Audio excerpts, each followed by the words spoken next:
കോഴിക്കോട്ട് വീണ്ടും വൻ ലഹരിവേട്ട. 30 ഗ്രാം MDMA-യുമായി 2 പേർ പിടിയിലായി.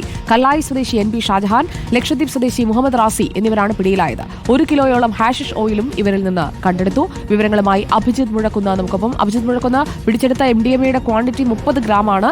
വലിയൊരു ലഹരിവേട്ടയാണ് നടന്നിരിക്കുന്നത്. ഇവർ ലഹരിയുടെ വിതരണക്കാരാണോ?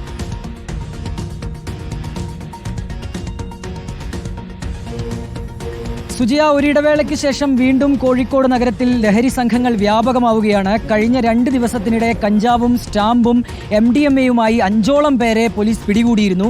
ഇന്നിപ്പോൾ ഹാഷിഷ് ഓയിലും MDMA-യുമായാണ് 2 യുവാക്കളെ പോലീസും ഡാൻസ് ഓഫ് സംഘവും ചേർന്ന് പിടികൂടിയിട്ടുള്ളത്.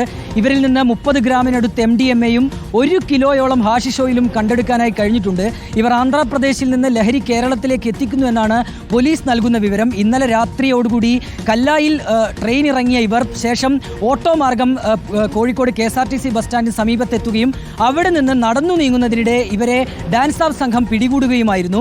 ഇവരിൽ നിന്ന് കണ്ടെത്തിയ ഹാഷിഷ് ഓയിലിന്റെ അളവ് സമീപകാലത്ത് പിടികൂടിയതിൽ വെച്ച് ഏറ്റവും അധികമാണ് എന്നാണ് പോലീസ് തന്നെ നൽകുന്ന വിവരം. ഇവർ 2 പേരും നേരത്തെയും സമാനമായ നിരവധി കേസുകളിൽ പ്രതിയാണ് എന്ന വിവരം കൂടി പോലീസ് നൽകുന്നുണ്ട്. നിലവിലേതായാലും ഇവരുടെ അറസ്റ്റ് രേഖപ്പെടുത്തിയിട്ടുണ്ട്. അല്പസമയത്തിനകം തന്നെ കോടതിയിൽ ഹാജരാക്കുമെന്നാണ് മനസ്സിലാക്കാനായി കഴിയുന്നത്. സുജിയ, കോഴിക്കോട്ടാണ് വീണ്ടും വൻ ലഹരിവേട്ട ഉണ്ടായത്.